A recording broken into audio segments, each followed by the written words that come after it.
संत योहन का पहला पत्र अध्याय 1। प्रस्तावना। ईश्वर ज्योति है।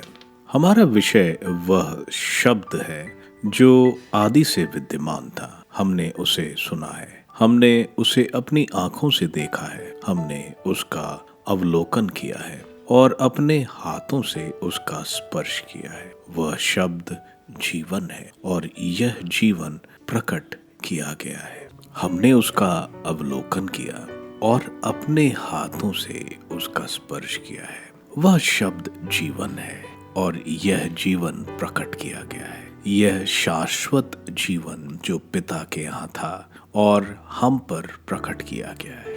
हमने इसे देखा है, हम इसके विषय में साक्ष्य देते और तुम्हें इसका संदेश सुनाते हैं। हमने जो देखा और सुना है वही हम तुम लोगों को भी बताते हैं, जिससे तुम हमारे साथ पिता और उसके पुत्र ईसा मसीह के जीवन के सहभागी बनो।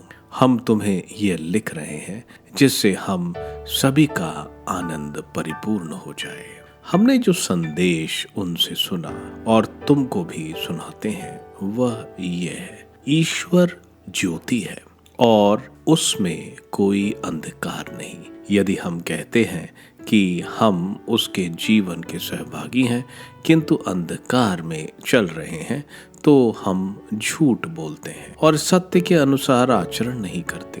परंतु यदि हम ज्योति में चलते हैं जिस तरह वह स्वयं ज्योति में है तो हम एक दूसरे के जीवन के सहभागी हैं और उसके पुत्र ईसा का रक्त हमें हर पाप से शुद्ध करता है। पाप से दूर रहना।